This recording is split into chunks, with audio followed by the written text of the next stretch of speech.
que si l'un d'entre nous est en live, tout le monde doit aller sur le live et partager.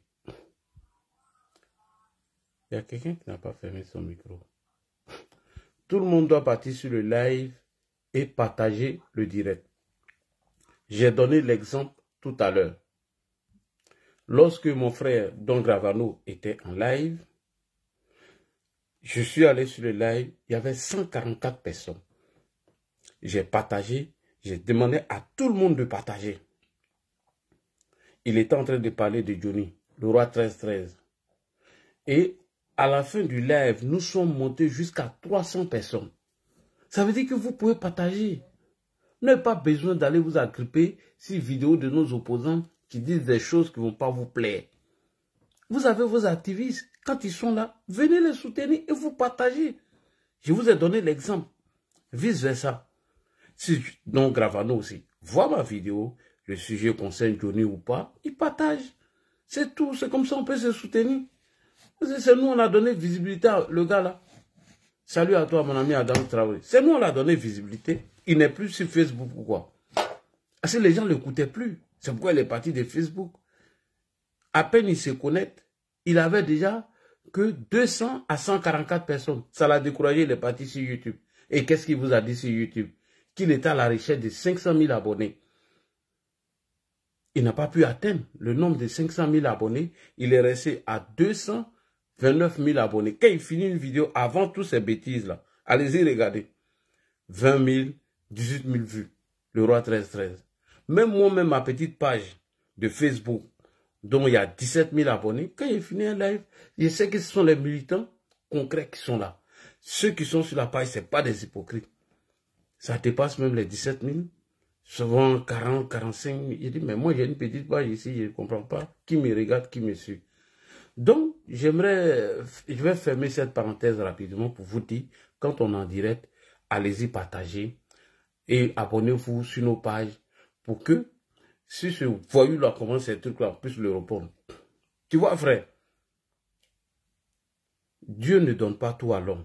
Certes, je ne suis pas allé loin à l'école, mais aujourd'hui, là, en matière de communication, je ne vois pas qui peut me framponner, qui peut me battre en matière de déconstruction, en matière d'analyse politique. Je ne vois pas. Je te donne un exemple. Après ma vidéo d'hier, tout le monde a repris ce que Ladji a dit. Quand tu es parti sur TikTok pour aller dire que les numéros ont été pris, soit disant qu'ils étaient sur écoute, les gens étaient paniqués, ça allait dans tous les sens. C'est moi qui ai calmé tout le monde. Petite analyse pour un illettré d'après toi, où il est démontré par A plus B que ce que tu dis est faux, c'est un mensonge. Que les autorités ivoiriennes ne peuvent pas se permettre de mettre des numéros français sur écoute ici, sans l'aval d'un juge, pardon, d'un procureur. Est-ce que tu comprends? Ça ne peut pas se faire. Et d'ailleurs, j'ai dit dans ma vidéo que ces numéros-là sont publics. C'est sur la page de tout le monde. Donc, il n'y a rien, de miracle dedans. Les numéros dont tu parles, on dit donne-moi tel numéro, oui, vous êtes sur écoute. Ces numéros-là sont plus... Amira, même souvent, ils donnent pour leur en live. Pour sous le même, c'est sur sa page. Et tu as entendu ce que la guêpe a dit? Elle est venue regarder mon live. C'est que, je dirais, 8 heures ou 10 heures après mon live, la guêpe, tous sont ici, hein. Si je vous dis que Soro Guillaume est si ma page, vous n'allez pas croire. Mais je n'ai pas dit de nom. Plein de personnes sont ici, hein. Quand il finit un live, là, les gens vont regarder qu'est-ce que Ladji a dit, quel élément de langage Ladji a emprunté, quelle vidéo il a montré pour déconstruire. Chacun commence à comprendre déjà. Donc, tu as vu, non? Dès que moi, il a expliqué, il a dévoilé ta face. Même l'Océanie demandé. L'Océanie demandé. Et allez reprendre. Moi, j'ai les informations. J'ai les informations, c'est parce que je ne veux pas parler. Même ton ordinateur, le jour c'est arrivé chez toi, là, moi, je connais le jour, la date, l'heure, quand ça a été payé. Même la facture, celui-même qui a transporté l'ordinateur pour l'envoyer chez toi, là, moi, je le connais. Et lui qui a donné l'argent pour payer l'ordinateur, je connais. Mais est-ce que tu viens me voir parler ici, des trucs comme ça? Et quand il dit que je sais que je connais, c'est parce que je ne veux pas faire des frustrés que je ne parle pas. Ton ordinateur que tu as là, récemment là, lui qui t'a envoyé, la facture, le nom, le jour où ça arrivé là, le jour de la réception de l'ordinateur, j'ai tout. Mais est-ce que tu me vois bavarder? C'est dangereux, hein? C'est très dangereux. En fait, ce que Johnny a oublié, il faut que je lui dise ça. Il pense qu'il est le premier à faire des vidéos sur Internet qui fait de lui un super homme, qui fait de lui un Daichi. Mais ce que Johnny a oublié est que les temps ont évolué. Aujourd'hui, nous sommes dans l'avènement de TikTok. C'est ce que tu as oublié. Toi, tu penses qu'on est dans l'ancien temps là, où on faisait vidéo, on prend, on regarde d'abord, on lit la vidéo, puis on vient poster, après les lives, ça, ce temps-là est passé, hein. On a évolué. Toi, tu es resté encore derrière. C'est pourquoi tes vidéos, les gens ne regardent plus, les gens n'écoutent plus. Donc, tu comprends, on a dépassé ce temps-là. Tu as vu, non? L'homme que tu dis qu'il est illettré, il est analphabète, tu as vu? Analyse, déconstruction de tous tes mensonges. Puis il a mis tout bas. Tu comprends? Tu vas me faire parler. Tu vas me faire parler. À propos d'Apollo là, c'est parce qu'il dit qu'il ne parle plus, non? J'attends ta prochaine sortie. Ce que tu m'as dit à propos d'Apollo là, j'ai venu dire qu'il a fait pour toi. J'ai venu dire. Ben, tu as menti sur le monsieur. J'attends quand tu as fait ta prochaine vidéo et puis tu as parlé de moi là. Puisque cet homme t'a dit que tu m'as téléphoné, je vais venir dévoiler tout pour démontrer que tu es un menteur. Je m'arrête là. Moi, je ne voulais pas parler de toi. Hein. Tu vois, c'est comme ça que je suis. Même si tu as dit LA, tu vas avoir des secrets qui sont sortis. C'est toi, mais ça va t'étonner. Toi, mais tu ne vas pas croire. Tu es de la manière de te déconstruire là, non? À propos des numéros qui ont été mis sur écoute, etc. Ça là, je suis passé à autre étape. J'attends ta prochaine sortie. Faut dire mon nom. C'est ce que moi-même, je souhaite que tu dises mon nom même. C'est trop dans mon ventre. J'ai envie de vomir un peu. Dis mon nom seulement. Quand tu as fini de dire mon nom dans ta prochaine vidéo là, c'est là qu'il est sorti maintenant. Voilà, il est sorti maintenant. Puis il a détaillé plein de choses. Toi-même, tu serais étonné. Alors, bonsoir à tous et à toutes. Donc, pour terminer, les gars, pour chuter, nous allons, je demande à tous nos militants, lorsque nous sommes connectés, allez-y soutenir nos frères et partager ces lives. Lorsque nous sommes en train de déconstruire les propos de Papa dans émotion, le roi 1313, alias le nez de boy, allez-y partager, venez écouter le bon message. Venez écouter le message, notre message, c'est très important. Voilà, c'est tout ce que j'avais à dire. Je m'arrête là. Je t'ai dit que je n'ai plus parlé de toi, non? C'est fini, mais c'était pour t'informer qu'après ma sortie, tu as vu, tout le monde allait dans mon sens. Tout le monde, la guerre, tout le monde. C'était pour t'informer, pour te dire ça. Qu'en matière de communication, tu ne connais rien. Les temps évoluent. Et puis ta vidéo que tu as publiée sur ta page, là, je veux que tu viennes analyser ça et puis on va venir te construire ça. Merci beaucoup. Alors, chers frères et sœurs, nous allons parler du PDCI version Chakadian, alias Tidiane Thiam. En fait, vous les gens de PDCI, là, vous êtes des hypocrites. Parce que je vous écoute sur les panels souvent, on n'a pas envie de vous répondre. Parce que la vraie bataille de communication, quand ça va commencer, là, moi je ne pense pas que c'est votre Kevin ou vos Guitignons là qui viendront vous sauver. Moi je ne pense pas. Parce qu'on va faire la vraie bataille de communication. Vous, votre Tidiane Thiam, il est fragile. Vous, votre Tidiane Thiam vient d'arriver. Et on sait comment Tidiane Thiam est arrivé à la tête du PDCI RTA. Et vous pensez que c'est dans les mensonges, et c'est dans la diffamation et les fausses accusations que vous allez venir au pouvoir. Mais vous vous trompez. Vous vous trompez. Donc, pour dire aux gens du PDCI, version Tidiane Thiam, apprêtez-vous. En 2025, là, en 2025, on va attaquer tous les sujets. Parce qu'aujourd'hui, notre objectif, c'est de conserver le pouvoir. Et nous allons nous donner les moyens de conserver ce pouvoir-là. Et en matière de communication, vous allez nous trouver sur les réseaux sociaux. Vous allez nous trouver là. Et on va faire ça propre à Tidiane Thiam et tous ceux qui sont derrière lui. Chers frères et sœurs, allons-y droit au but. Parce que j'ai vu des gens pleurer, raconter leur vie, dit tout et n'importe quoi à propos de l'arrestation de M. Dagaré. On va en parler. Parce que moi, je ne comprends pas. C'est que nous, on ne faisait pas sous le régime d'Henri Konan Bétier. Et c'est ceux-là qui veulent se permettre de faire tout ça. Je ne sais pas si Dagaré a été libéré, parce que nous avons vu sur la toile qu'il avait été convoqué par la justice. Est-ce qu'il a été arrêté, oui ou non? Mais on va en parler. S'il te plaît, Bamba, il faut fermer ton micro. Alors, nous allons commencer d'abord sur Dagaré. Monsieur Bamba, ton micro, s'il te plaît. Monsieur Bamba. Monsieur Boubacar, Bamba, bon, je vais les descendre et puis ils vont faire leur demande. Voilà. Ah, ils ont fermé leur micro. Ah, d'accord. Donc, vous pouvez fermer vos micros. Alors, je vais parler maintenant de l'arrestation de M. Dagaré. Qu'est-ce qui s'est passé? Et puis, Dagaré a été arrêté. Parce que si on ne dit pas la vérité à nos amis du PDCI, si on ne leur dit pas la vérité, ils vont penser qu'ils sont libres de faire tout et n'importe quoi.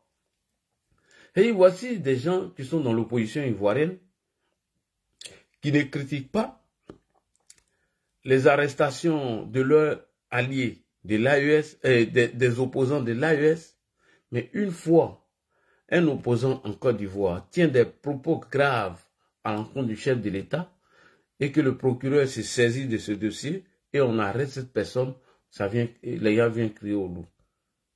Mais est-ce que ce que Dagaré a dit là, du président Alassane Ouattara, est-ce qu'il peut apporter les preuves? C'est ça la question. Il ne s'agit pas de dire oui, Alassane Ouattara a arrêté, pourquoi? Non. Et je vais arriver à cela. Et cet après-midi, j'ai vu un communiqué du PDCI RDA concernant une arrestation d'un cadre. Et le dénommé s'appelle, le monsieur s'appelle Dagaré. J'ai voulu en savoir un peu plus et j'ai su qu'il a tenu des propos d'accusation, il a tenu des propos accusateurs vis-à-vis du président Alassane Ouattara. Donc, j'ai cherché à écouter la vidéo et le contenu m'a choqué. Venant surtout d'un homme politique du PDCI, à travers cette situation, j'ai commencé à comprendre que les vrais problèmes de la Côte d'Ivoire ne sont pas encore finis. Oui, j'ai commencé à comprendre que les vrais problèmes de la Côte d'Ivoire sont causés par la classe politique. Et cette classe politique qui se croit au-dessus des lois, même quand elle pose des actes condamnables et personne ne vient condamner ça, c'est vraiment dangereux. Il faut interpeller nos frères de l'opposition. Ils n'ont qu'à s'abstenir de tenir certains propos qui ne sont pas bons. Surtout quand M. Dagaré, dont j'ai essayé de m'informer, j'ai pris quelques notes. Voilà. Et cette classe politique croit que le pouvoir est... Oui, c'est ça. Cette classe politique croit pouvoir tout dire, insulter, diffamer, accuser. Et se cacher derrière l'habit d'homme politique. Dès qu'ils sont interpellés par la justice, la population acquise à leur cause crie au complot déjà. L'injustice, l'intimidation de l'opposition, alors, vraiment ça me fait trop rire. Alors ils vont commencer à crier au loup, Alassane Ouattara ne veut pas la liberté d'expression, Alassane Ouattara, dès que tu parles, on t'arrête, on te met en prison, on n'est pas libre de critiquer, mais non, tout le monde peut critiquer. Mais dit des choses graves à l'encontre d'un chef d'État ou un président de la République qui sont condamnables par l'autre justice, chers frères et sœurs, n'encourageons pas cela et cela n'est pas bien. Le jeudi 14 novembre dernier, s'était tenue une rencontre organisée par le PDCI, un mouvement de jeunesse dénommé PDCI 3.0. La jeunesse du PDCI 3.0, proche du PDCI RDA, et cette rencontre avait été, oui c'est ça, et cette rencontre avait pour invité M. Dagaré, oui, je prononce mal son nom, l'honorable Dia Oufoué. C'est les deux qui sont partis à cette rencontre, puisque c'est la jeunesse du PDCI qui a organisé cette rencontre. Et devant cette jeunesse acquise à la cause du PDCI RDA, M. Dagaré a accusé le président Alassane Ouattara d'être l'auteur du coup d'État de 1999 qui a renversé le pouvoir Bédié. Alors, M. Dagaré, ce que vous avez fait, c'est très dangereux. Parce que quand tu accuses le président Alassane Ouattara pour dire que c'est lui qui était l'auteur du coup d'État de 1999 sur la base d'une déclaration dont toi tu ne peux apporter aucune preuve, c'est très dangereux. Je pourrais comprendre que ce sont vos petits repéros qui sont sur les réseaux sociaux qui disent ce genre de choses. On peut comprendre. On peut comprendre que c'est un militant, voilà, un gars qui est insignifiant, qui tient ce genre de propos. On peut comprendre. Mais venant de toi, M. Dagaré, c'est vraiment dangereux d'accuser le président Alassane Ouattara d'être l'auteur du coup d'État. Alors, M. Dagaré, est-ce que vous pouvez répéter vos accusations contre le président Alassane Ouattara? C'est très important. Et donc, suite à cette rencontre, lorsque M. Dagaré a pris la parole, il a accusé le président de la République sans apporter de preuves. Et c'est ce qui est dangereux en politique. On a vu récemment M. Issa Kaoudim qui avait critiqué le complot de IB, mais Issa Kaoudim a été arrêté. Il n'a fait qu'une simple analyse. Il a dit non, il était impossible que des individus prennent 4 milliards et se rendent dans un camp militaire pour dire qu'ils sont venus corrompre des militaires pour faire un coup d'État contre IB. Il dit pour lui, vraiment c'était un montage. Issa Kaoudim a dit ça seulement, qu'il ne faut même pas, voilà, mais il a été arrêté au Mali. Mais contrairement à Dagaré, qui ne peut apporter aucune preuve, qui fait des accusations graves à l'encontre du président Ouattara. Donc, comme j'ai invité M. Dagaré, alors nous allons écouter ses propos pour qu'ensemble, on puisse analyser est-ce que ce que Dagaré dit là, il est capable de nous apporter les preuves. C'est très important. On écoute ici M. Dagaré. C'est très important. On va écouter Dagaré. C'est parti. Alors on dit, Didier ne connaît pas la Côte d'Ivoire, mais parce qu'il n'aime pas le désordre. Le 24 décembre 1999, il avait un plan avec Ali Kona Bédié. Il était en même temps DG du PNET et conseiller spécial du président Bédié quand Bédié était président de la République. C'est après qu'il a mis dans le gouvernement. Et 2 ans, 3 ans plus tard, le coup d'État est arrivé. Quelqu'un qui se respecte dans le désordre, la rébellion va l'apporter. C'est Dieu qui l'a préservé pour le PDCI. Pour que ce que nous on a fait. Voilà, parce que moi j'étais maître de cérémonie de Ouattara. Moi, Dagaré Ange. J'étais maître de cérémonie de Ouattara. Parce que vous nous l'a demandé. Mais qu'est-ce qu'il nous a fait? Il a dit, il frappe ce régime moribond et le régime moribond va tomber. Et le 24 décembre 1992, le régime du PDCI est tombé. On a ça dans notre cœur. C'est pour ça que nous autres, on n'a jamais voulu. Mais comme, quand tu aimes ton parti et que tu aimes son président, tu es obligé. C'est pour ça que l'appel d'Aoukro, nous autres, on était obligé de le défendre. Quelqu'un que nous on a envoyé et qui nous a fait du tort sur le PDC aujourd'hui à ce stade-là, c'est grâce à cause de Ouattara. Didier n'a rien fait aux Ivoiriens. Alors on dit... Ok. Vous voyez, c'est ça là qui est dangereux là. Monsieur Dagaré, je comprends pourquoi vous avez été interpellé. Vos accusations à l'égard du président Ouattara sont très graves et méritent même que la justice vous entende et qu'on vous pose beaucoup de questions. Parce que ce que je viens d'entendre de Dagaré, c'est très grave. Vous ne pouvez pas vous permettre devant des jeunes dire qu'à partir d'une simple déclaration que le président Ouattara est l'auteur du coup d'État sans apporter de preuves. Vos propos sont graves. Et moi, je demande au juge de vous garder longtemps là-bas, jusqu'à ce que vous apportez des preuves de vos accusations. Parce que ce que vous dites là est très grave en tant qu'homme politique. devant la jeunesse PDCI 3.0. Et puis, vous faites ce genre d'accusation devant une jeunesse qui est vulnérable. Une jeunesse du PDCI qui écoute tout, qui va dans tous les sens. Qui peut se permettre de faire le relais de vos accusations. Ce qui est dangereux d'ailleurs.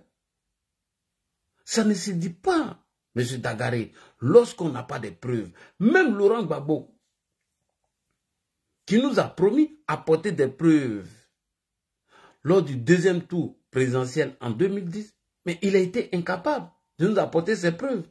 Il n'est venu seulement qu'avec des copies des journaux. Toi, Dagaré, tu as vu ça dans ce pays.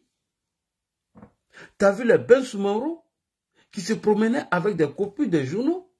Et lorsque les journalistes ont invité M. Ben Soumaro à une conférence de presse, et on lui a dit d'apporter les preuves de ses accusations contre Alassane Ouattara, président de la République de Côte d'Ivoire, il n'est venu qu'avec des copies des journaux. Mais M. Dagaré, vous avez vu ça dans ce pays. Vous ne pouvez pas vous permettre de dire ce genre de choses devant une jeunesse manipulée, une jeunesse égarée, une jeunesse perdue. M. Dagaré, ça ne se fait pas. Et M. Dagaré, aucun citoyen ne doit ignorer la loi. Il faut qu'on vous le dise, c'est très important. Aucun citoyen ne doit ignorer la loi. Alors, je vais faire appel ici à Maître Ndri Claver, avocat Maître Ndri Claver. Maître Ndri, viens nous expliquer pourquoi est-ce que M. Dagaré doit être arrêté. Est-ce que le président Alassane Ouattara a besoin de porter plainte contre Dagaré suite à ces accusations dont il est incapable de nous produire des preuves? Je répète encore, Monsieur Maître Ndri Claver, vous êtes avocat. Est-ce que Monsieur Dagaré, suite aux propos qu'il a tenus devant cette jeunesse vulnérable du PDCI perdu, est-ce que le président Alassane Ouattara a besoin de porter plainte contre lui lorsqu'il fait ces fausses accusations? Parce que j'entends les gens dire Alassane Ouattara arrête les gens, Alassane Ouattara fait ceci. Non. Est-ce que le président Alassane Ouattara même a besoin de porter plainte suite aux accusations de M. Dagaré? Suite aux accusations de Dagaré dont il ne peut apporter aucune preuve. Alors on écoute Maître Claver Ndri. Parce qu'en pareil cas, en pareille situation, on parle de diffamation de membres du gouvernement, des ministres. Mais il est important que le membre du gouvernement porte plainte. Il est important que les membres du gouvernement portent plainte s'il s'agit d'un membre du gouvernement. Ok, on a compris. Maintenant, quand il s'agit du président de la République, qu'est-ce qui se passe, Monsieur Maître Ndri Claver? La loi qui a été votée le 27 décembre 2017. La loi qui a été votée le 27 novembre 2017. Que dit cette loi? C'est très important. Cette loi est très claire.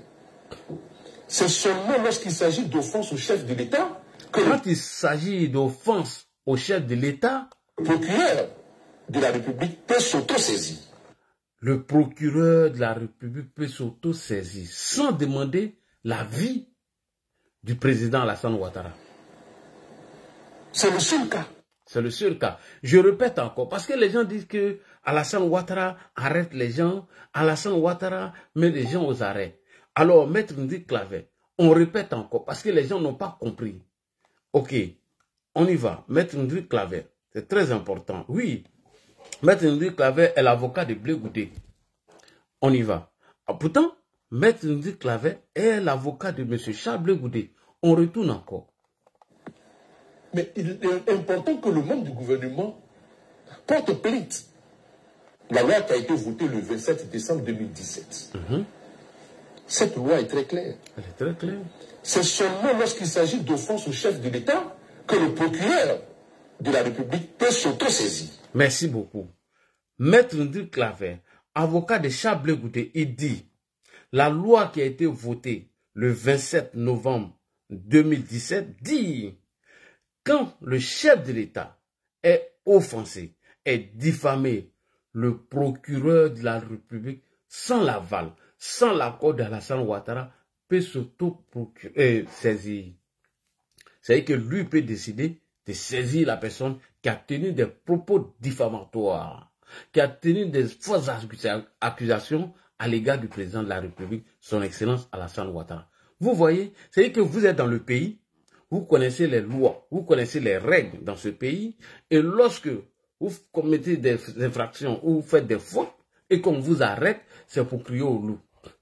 Donc Alassane Ouattara n'a pas besoin d'appeler le procureur. Ça, mais je ne savais même pas. Merci beaucoup, Maître Ndrick Clavet. Et ça, je vais mettre ça dans le dossier de certains opposants. Elles sont les mêmes. Quand ils finissent de commettre des bêtises et qu'on les arrête, Ouattara arrête les gens. Alassane Ouattara est mauvais. Alassane Ouattara est dangereux. Ça là, si c'était Cissé Bakongo qui l'avait dit, oui, ils sont de même camp. Cissé Bakongo soutient Alassane Ouattara. Oui, c'est vrai qu'il est juriste de formation, mais il n'a pas dit le droit. Si c'est Adama Bitogo, oui, Adama Bitogo, RHDP, oui, il soutient Alassane Ouattara. Si c'est le ministre Touré Mamadou, ou bien le ministre Adjoumani Kobenan Kwasi, oui, ils sont au restaurant, ils mangent ensemble, c'est pourquoi ils viennent nous dire ce genre de choses. Si c'est Patrick Hachi, ou Anne Oloto, oui, ils ont tous peur d'Alassane Ouattara, Ouattara est le roi, donc voilà, ils sont obligés de soutenir l'arrestation de ces opposants-là. Alors que Maître Ndrick Clavet est l'avocat de Charles Blé Goudé. Et il dit, quand il s'agit des ministres ou des membres du gouvernement, eux là, de eux-mêmes de façon unilatérale, peuvent porter plainte à leur tour. Si quelqu'un les diffame, si quelqu'un dit des bêtises sur eux, qui ne sont pas susceptibles d'apporter des preuves, eux, ils peuvent porter plainte. Mais quand il s'agit du président de la République, son Excellence M. Alassane Ouattara, avec la loi du 27 décembre 2018 ou 2017, le procureur peut s'auto-saisir, comme dans le cas de M. Dagaré. C'est-à-dire que Ouattara n'a même pas besoin de prendre son téléphone. Si le procureur estime que les propos de Dagaré sont graves et qu'il n'est pas capable d'apporter des preuves, il peut l'arrêter. Et il va lui demander. Et M. Dagaré doit apporter les preuves de ses accusations. Parce que vous êtes dans ce pays, vous traitez les autres de moutons, d'illettrés. Vous savez lire, vous qui êtes lettrés, vous connaissez les lois du pays, mais toujours, vous faites des fautes graves. Et quand on vous arrête, c'est la même chanson. On en a marre de ces chansons. On en a marre. Donc je demande au procureur de garder Dagaré qu'il apporte les preuves de ses accusations du coup d'État de 1999 organisé par le président Alassane Ouattara d'après lui. On continue. Maintenant, revenons au fait, c'est très important.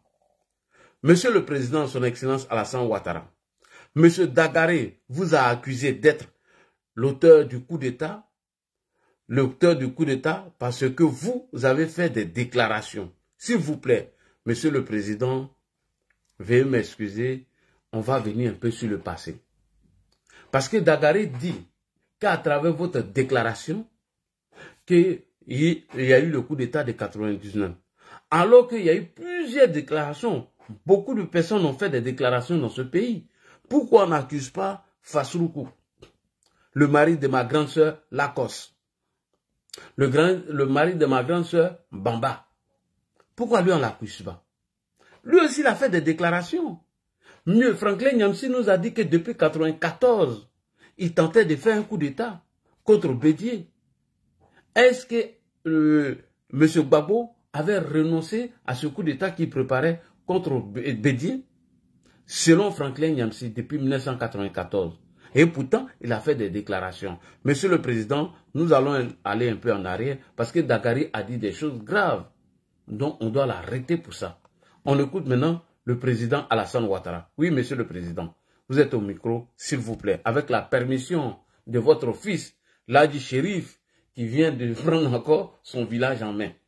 Oui, mon village RHDP Kro, il y avait trop de marmaillas qui étaient rentrés dedans maintenant. Trop de marmaillas dans mon village. Maintenant, il y a commencé à m'installer maintenant dans mon village un peu. Tapotez les gars, partagez. Oui, s'il y a des gens de l'opposition, on va les prendre, il n'y a pas de problème. On va mener ce débat. Moi, voilà, c'est un plaisir pour moi de vous prendre, il n'y a pas de problème. Alors, on va écouter le président de la République, son excellence Alassane Ouattara, c'est très important. Parce qu'il a écouté les gens du PDCI, ils sont en train de chialer là-bas sur les panels, en train de faire des causeries, des grains, nous emmerder. Faites des déclarations, on vous arrête maintenant, vous n'êtes pas capable d'apporter des preuves. Oui, le pouvoir arrête les gens, le pouvoir arrête les gens. Ça suffit maintenant. Voilà. Chacun serait responsable de ses dits. Moi, il n'y a pas de problème, hein. Du PDCI, tu viens. Moi-même, je vais te céder ma place. Voilà, je vais te céder ma place. Je vais descendre moi-même. Voilà. Karim, tu vas monter. T'inquiète pas. Voilà. On va leur donner la place. On va leur donner la place. Tapotez, les gars. Les gars, tapotez. Vous avez vu, non? On a 44 000 tapotages. Tapotez, s'il vous plaît. Ah, tiens. Moi, je vais faire monter les gens, je n'arrive pas. Ah, oui, il y a des gens qui sont en train de tourner. Ah, ils ne donnent pas la place. Ah, tiens, si tu tournes là, vraiment. Hein. Voilà, ok. Karim, ça tourne, hein. Je te fais monter. Voilà, c'est bon. Monsieur le Président, avec votre permission, on va faire un pas en arrière, puisque Dagaré vient de vous accuser, et aujourd'hui, il est aux mains de la justice. Donc, on va inviter le président Alassane Ouattara, puisque Dagaré vous a accusé d'être l'auteur du coup d'État de 99, alors qu'il y a eu plusieurs déclarations dans ce pays. Est-ce que c'est sur la base de ces déclarations que vous êtes responsable de ce coup d'État? Moi, je veux savoir. C'est tout.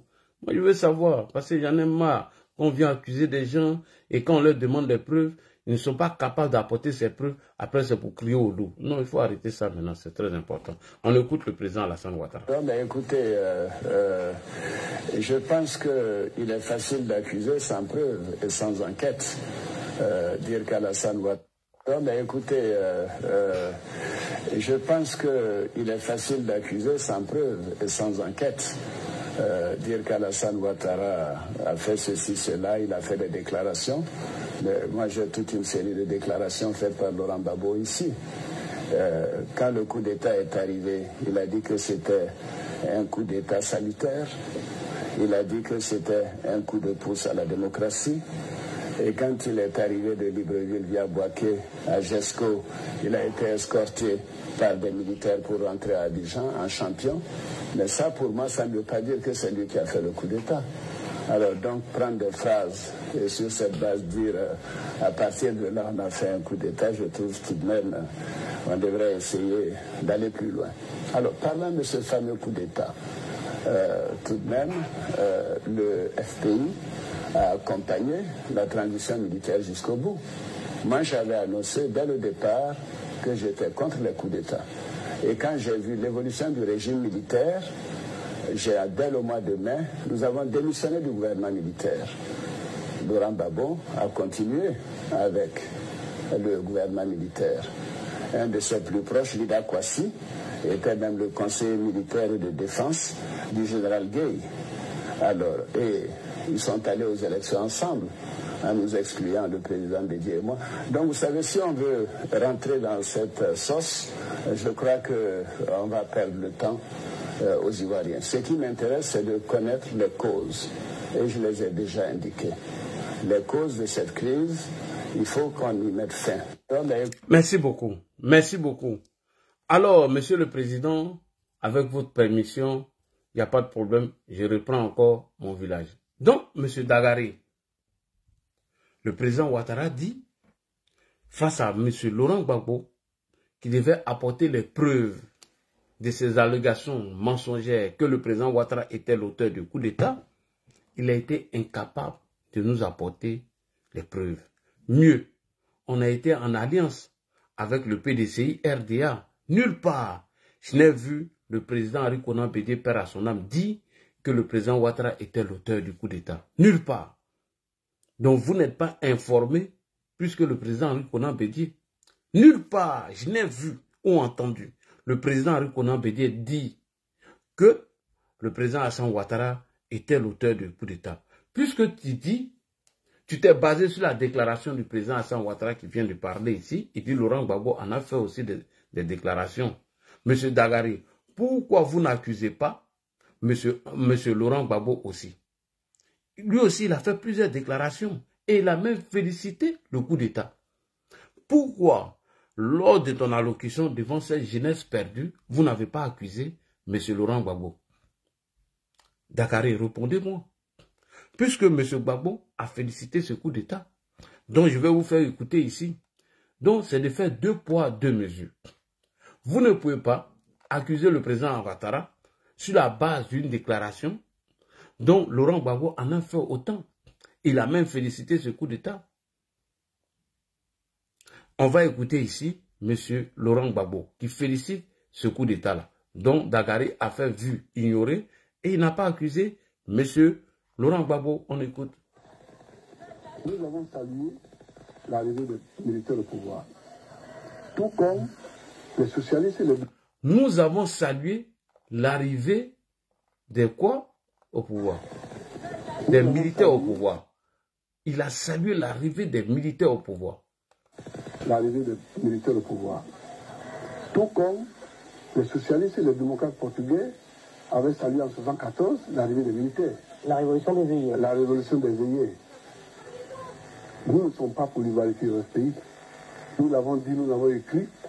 Et nous avons même organisé des séminaires pour dénoncer l'ivoirité comme étant une idéologie d'extrême droite. Quel regard jetez-vous sur l'ex-gouvernement Bédié? Non, mais le éclairage... Le gouvernement lui-même, c'est le Bédié lui-même.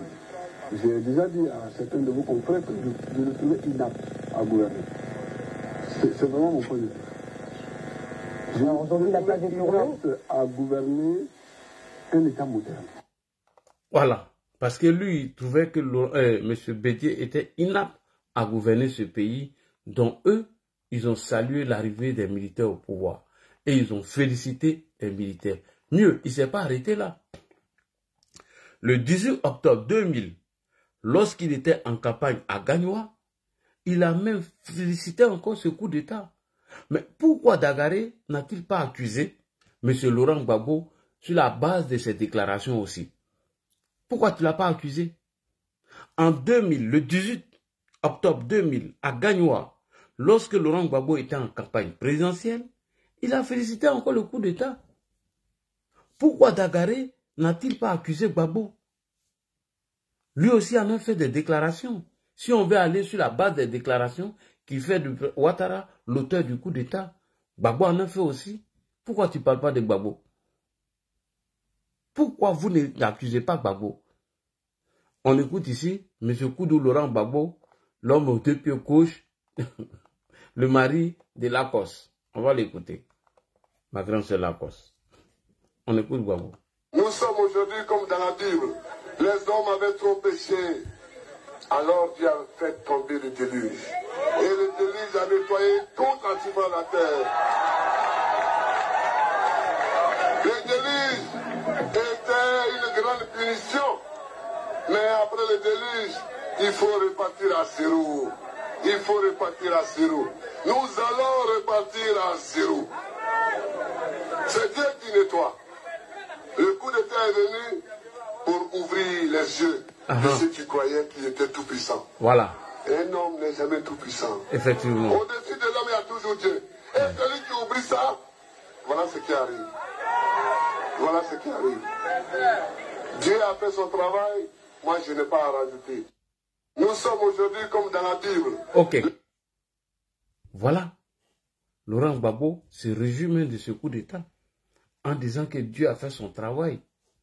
Que quand un homme pense qu'il est au-dessus de Dieu, Dieu fait son travail et Dieu l'a frappé. Là, c'était le 18 octobre 2000, lorsqu'il était en campagne présidentielle à Gagnoa. Mais pourquoi Dakaré n'accuse pas M. Laurent Gbagbo?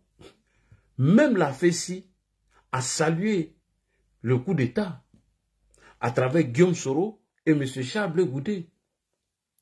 Pourquoi Dakaré n'accuse pas Charles Blé Goudé et M. Soro Kibafori Guillaume suite à leur déclaration aussi pour saluer ce coup d'État? Pourquoi tu ne les accuses pas? Et c'est Alassane Ouattara que tu vas accuser. On va écouter ici M. Soro Kibafori Guillaume et après Charles Blé Goudé. La jeunesse ivoirienne est en joie, est heureuse. La jeunesse ivoirienne est en joie parce que un certain 24 décembre 1999, nous avons été libérés du joug de la dictature fascisante de M. Bédié. Eh, Soro, chemise là même était balèze. Eh, Soro, c'est ce Soro-là qui nous insulte aujourd'hui. Regardez, chemise, on des robes. Heureuse, la jeunesse ivoirienne est en joie parce que un certain 24 décembre 1999, nous avons été libérés du joug de la dictature fascisante de M. Bédié. Voilà. Donc, ici, à travers la FESI, ils ont salué le coup d'État. Et M. Soro Kibafori Guillaume dit que la jeunesse ivoirienne est heureuse qu'on vient d'être libéré par la dictature fascisante de M. Bédié. Pourquoi Dagaré n'accuse pas Soro Kibafori Guillaume? On va écouter ici encore Charles Bleu Goudé, leader du COGEP, qui, à l'époque, avait salué ce coup d'État. Beaucoup pourraient se demander pourquoi la FESI jubile à l'issue d'un coup d'État. Il y a des violences dites des violences rédemptrices. Et je pense que c'est le cas actuellement. Beaucoup pourraient se demander pourquoi la FESI jubile à l'issue d'un coup d'État. Il y a des violences dites des violences rédemptrices. Et je pense que c'est le cas actuellement. Voilà. Donc, M. Charles Bleu Goudé dit qu'eux se sont félicités et ils étaient contents de l'arrivée du coup d'État. Alors, nous allons venir maintenant sur l'auteur du coup d'État. M. Dagaré, celui-même qui a fait le coup d'État, non, le coup d'État a été attribué.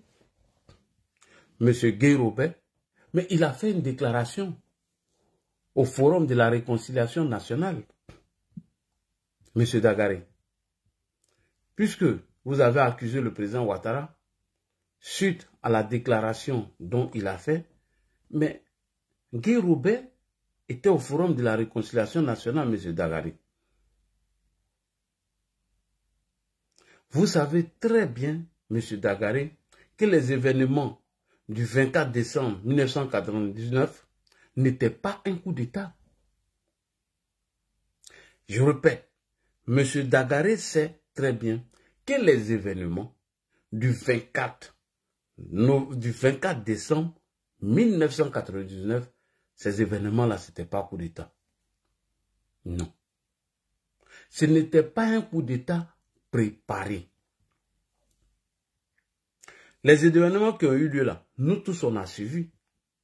Est-ce que quand un coup d'État est préparé, à la base de la déclaration d'Alassane Ouattara, c'est comme ça on fait ce coup d'État-là? Tout le monde a vu. Au début, on nous a parlé de mutinerie, que les mutins n'étaient pas contents. Au début, on nous a dit que les mutins devaient discuter avec Bédié et qu'on avait réglé le problème. Suite à cela, on n'a rien compris, on dit Bédié est parti. Est-ce qu'à la base d'une déclaration, c'est comme ça on prépare un coup d'État? Toi, tu n'as pas vu le coup d'État de Doumbouya en Guinée, quand il a senti qu'il n'était plus dans les 16 mètres carrés de M. Alpha Condé, il a enlevé. Voilà. Donc les événements du 24 décembre 1999 n'étaient pas un coup d'État préparé. C'était plutôt une revendication de certains soldats de l'armée de Côte d'Ivoire.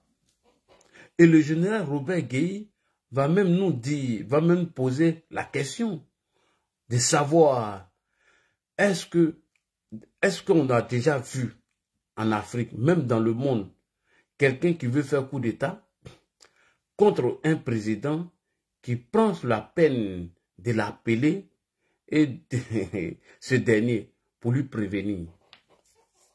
Dagaré, Guy Robert nous a expliqué ça dans le Forum de réconciliation nationale. Est-ce que tu n'as pas vu ça? Il dit quand quelqu'un veut faire un coup d'État, c'est du jamais vu dans le monde. Moi, Guy, je vais faire un coup d'État, je prends l'appel, j'appelle Bédié au téléphone et je lui préviens. Parce que c'était une mutinerie. Parce que si on va aller sur la base de tes accusations vis-à-vis du président Ouattara, est-ce que c'est comme ça qu'on prépare coup d'État, Dagaré? Des gens qui se lèvent, ils font mutinerie, Guy Robert prend le téléphone, il appelle Bédié et il lui prévient. C'est comme ça on fait. On avait dit non, voilà, Ouattara nous avait déjà dit qu'on frappe et puis voilà, on frappe et puis on est assis là.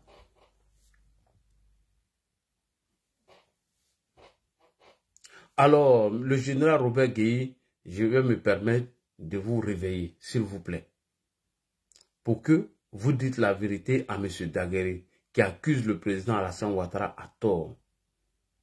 Que votre âme repose en paix. On appelle ici M. Gueye Robert. Il va venir nous expliquer. Parce que Daguerre, tu ne vas pas accuser Ouattara sans qu'on ait fait appel à Gueye Robert. On écoute Gueye Robert, c'est parti. Les événements du 24 décembre n'étaient pas un coup d'État savamment et longuement élaboré, planifié et exécuté par des hommes réunis dans une complicité d'esprit et de cœur. Les événements de 2000 et de 1999 n'étaient pas un coup d'État préparé, réfléchi par des hommes qui étaient assis quelque part et ils sont venus faire. C'est ce que Gueye est en train de dire. Donc, tu ne peux pas accuser Ouattara alors que celui-même qui a piloté cette transition dit que les événements du 24 décembre n'étaient pas un coup d'État préparé. Les événements du 24 décembre n'étaient pas un coup d'État savamment et longuement élaboré. C'était pas tout de même élaboré, préparé, réfléchi. Planifié et exécuté. Planifié et exécuté. Par des hommes réunis dans une complicité d'esprit et de cœur. Et par des hommes qui étaient dans une complicité réunis pour venir faire ce coup d'État. C'était plutôt un coup de force. Organisé par des jeunes gens excédés par leur situation sociale difficile. C'était un coup de force par des jeunes désespérés par rapport à leur situation.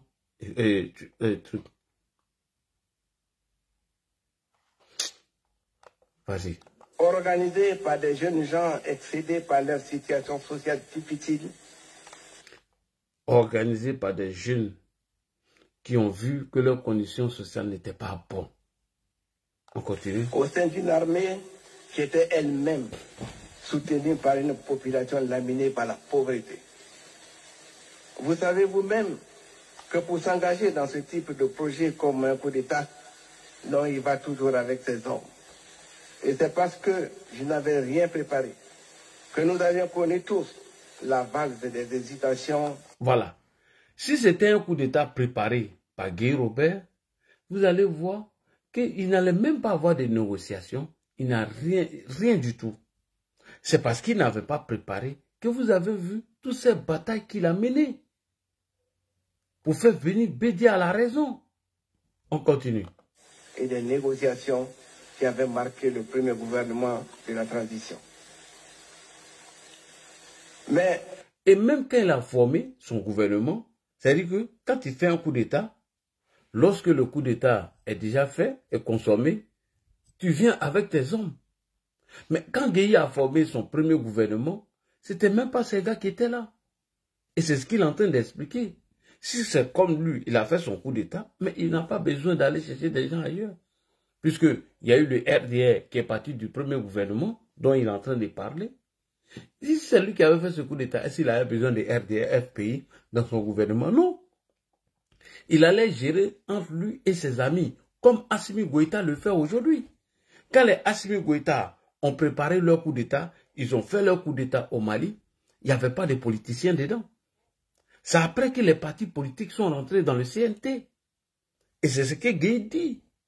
Si c'était un coup d'État qui a été préparé par lui-même, dès qu'il avait déjà dégagé Henri Konan Bédié, mais il allait venir à ses hommes, alors que dans le premier gouvernement, il y avait le RDR, le FPI, tout le monde était dedans.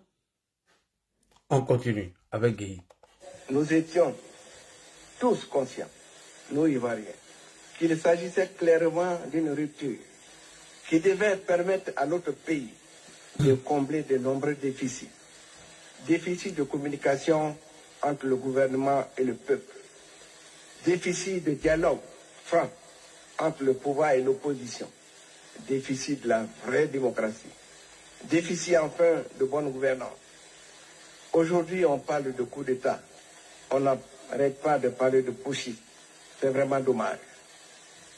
Dans la sous-région, voire dans le monde entier, que quelqu'un ici dans cette salle mais si un seul putschiste qui avait d'abord téléphoné à l'homme qu'il voulait chasser le pouvoir. Demandez à mon frère Bédié si le jour J, c'est-à-dire le 24 décembre 1999, je ne l'avais pas appelé au téléphone pour lui demander de tout mettre en œuvre pour résoudre les problèmes des jeunes soldats. Merci beaucoup. Et il dit de lui donner un exemple dans le monde et dans la sous-région. Est-ce qu'on peut faire un coup d'État à quelqu'un et que la personne même prend son téléphone? Donnez-lui l'exemple. Hein. Il prend son téléphone, il appelle Henri Konan Bédié le 24 décembre 1999 et il lui parle de la situation des militaires. Il demande à tous ceux qui sont dans la salle de lui donner un exemple s'ils ont déjà vu ça dans le monde. Quelqu'un qui vient faire coup d'État, toi, il prend le temps de t'appeler, il t'informe, il te dit, ah, il faut arranger la situation des jeunes, ils ne sont pas contents. Donnez-lui un cas. Donc, quand M. Dagaré vient accuser le président Alassane Ouattara, j'aimerais qu'il apporte des preuves. Il n'a qu'à donner des preuves, c'est très important. Tu ne peux pas accuser quelqu'un alors que tu es susceptible d'apporter aucune preuve. C'est pas bien. Apporte-nous les preuves de ce que tu dis. Et c'est ce que Guy dit ici. On continue. L'ambassadeur Georges Weyen, qui avait décroché le combiné de téléphone, est encore là et peut témoigner. Mesdames et messieurs, Et il donne le nom d'un témoin. Lorsqu'il a appelé, l'ambassadeur Georges Weyen, c'est lui qui a décroché le téléphone. L'ambassadeur, M. Georges Weyen, est témoin. Il peut venir parler de ça. Très important. On continue. Les démarches très fraternelles et très conciliantes que je viens de soumettre à votre réflexion sont celles d'un putschiste ou celles d'un sauveur. Est-ce que les démarches qu'il a menées étaient les démarches d'un putschiste ou d'un sauveur? Au contraire, mais Guy a été trop gentil. Moi, il y a longtemps, mais j'ai déjà appris, mais je suis assis. Toi, Guy, vraiment, c'est pas possible. Monsieur Guy Robert, que votre âme repose en paix. Allez-y. Voilà, monsieur Dagaré. C'est lui qui a piloté la transition, le coup d'État de 99. Il dit que c'est du jamais vu dans le monde.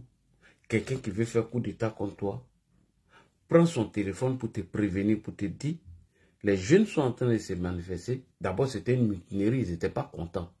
Ils voulaient que leurs conditions de vie changent au sein de l'armée. Et donc, il devait discuter avec Bédié. Bédié a fermé ses oreilles. Il n'a pas voulu discuter, il ne voulait pas entendre raison avec ces jeunes. Et c'est ça qui s'est transformé en un coup d'État.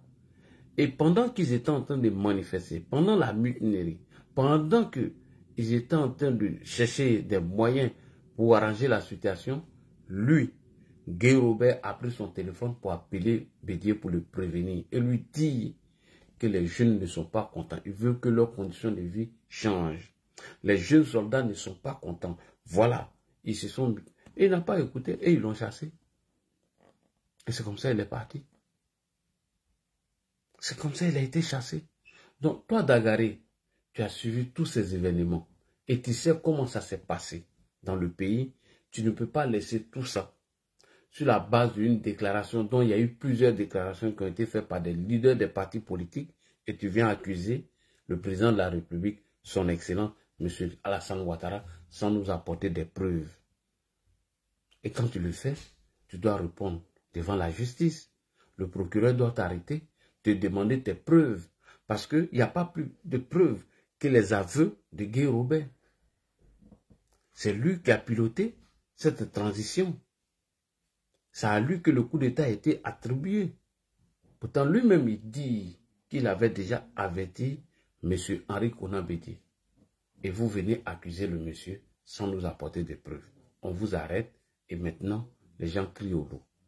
Donc, cela n'est pas bien. Moi, je ne suis pas d'accord avec les déclarations de M. Dagaré. Donc, chers frères et sœurs, je vous demande de tapoter. Vous ne tapotez pas au-dessus. C'était clash là. Il y avait plein de tapotages. Donc, on va aller rapidement avec M. Claude Traoré qui va prendre la parole et puis on va distribuer la parole rapidement. Merci beaucoup.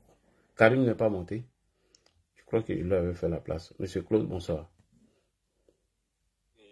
Bonsoir, Lagui, bonsoir, chers panélistes. Moi, d'abord, je me réjouis de l'arrestation de M. Dagaré. Oui. Pourquoi je me réjouis? Pas que je me réjouis parce que mon semblable est parti en prison. Non. Je me réjouis du fait que ce problème-là, de coup d'État, de rébellion, il faudrait qu'à un moment donné, ceux qui pensent qu'ils ont les preuves de leur allégation puissent aller devant la justice pour montrer aux gens que c'est le président Ouattara qui a fait le coup d'État de 99. C'est simple. Parce que à chaque fois, il se permet de dire certaines choses. Or, pour une personne qui a été témoin du coup d'État de 99 et du déroulement, en réalité ne peut pas se permettre, s'il est de bonne foi, d'accuser le président Ouattara. Comment est-ce que quelqu'un peut orchestrer un coup d'État et puis il est perdant dedans? Il est mis de côté dans ce coup d'État. En tout cas. Hein? C'est impossible. Moi, je pense que c'est de la mauvaise foi. Et la mauvaise foi, là, ça ne peut pas continuer. Je suis d'accord que ce monsieur puisse aller devant la justice pour donner les preuves de ses allégations. Là, comme ça, désormais, en Côte d'Ivoire, celui qui va se permettre de dire des choses dont il n'a pas les preuves, il va répondre devant les juridictions. C'est aussi simple que ça. Si nous devons construire une société moderne, respectable, il faudrait que chacun puisse prendre ses responsabilités Effectivement. devant la loi. Parce que ce monsieur, le jour où il a dit ça, moi personnellement, je me suis dit, en fait, les politiciens de Côte d'Ivoire, Ils n'ont pas de limite. Hein. à quelque part, ils se foutent même de la population. Parce que voici des gens, il faut venir parler de vrais problèmes des Ivoiriens. Parce que quand on dit parti au pouvoir, on dit opposition. Oui. Quand tu t'opposes, ça ne veut pas dire que tu t'opposes parce qu'il faut t'opposer. Quand tu t'opposes, tu donnes des propositions aussi. Parce que vous tous, vous œuvrez pour la population. Vous êtes financés par l'argent de la population. Mais depuis tout ce temps-là, on parle de la rébellion, on parle ils ont passé tout le temps à saluer le monsieur. Et aujourd'hui, enfin, Dagaré et le PDCI qui ont passé tout le temps à dire c'est le président Ouattara qui a fait le coup d'État, moi je pense qu'ils doivent se taire et aller devant la justice au moins maintenant pour démontrer aux yeux du monde entier que quand on vous disait que c'est le président Ouattara qui a fait le coup d'État, voici les preuves. Là, cette histoire-là, c'est une fois pour toutes, ça va finir. Parce que s'ils n'ont pas saisi cette chance que le procureur leur donne d'aller devant la justice pour aller prouver, il faudrait qu'ils se taisent à jamais. Et ça a été clair. Bon, moi je dirais que tu es un génie parce que tu as fait sortir des éléments ici. En réalité, mais comment on peut comprendre que, on se rappelle, quand ça a commencé en 99, on nous a dit que c'était les zinzins et les baillofouets, des soldats qui étaient partis en Centrafrique et qui revenaient, qui avaient besoin de leurs primes. Et comme les soldats en son temps en Côte d'Ivoire, les militaires n'étaient pas vraiment des personnes qui étaient heureux en tant que militaires parce qu'on sait que Oufou, c'est plus basé sur la gendarmerie et la police. Voilà, parce que Oufou comptait sur l'armée française, donc il n'a pas trop investi dans l'armée de Côte d'Ivoire.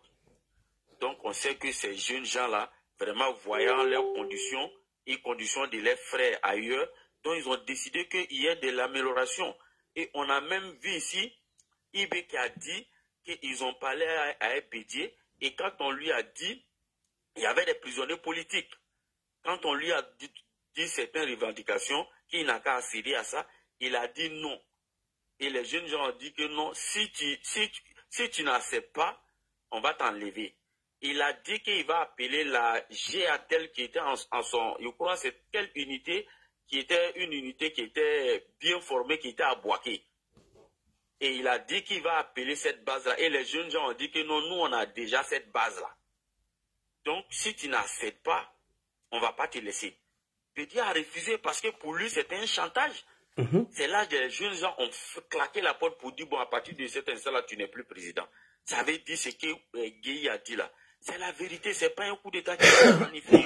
Mais moi là, ce que je vais faire sortir là, où je dis que je me réjouis maintenant, que tous les partisans du PDCI se calment. Faut pas, ils vont dire qu'il n'y a pas la liberté d'expression quand tu parles, on te met en prison. Non, en fait, le frère, je te prends 2 secondes de motion.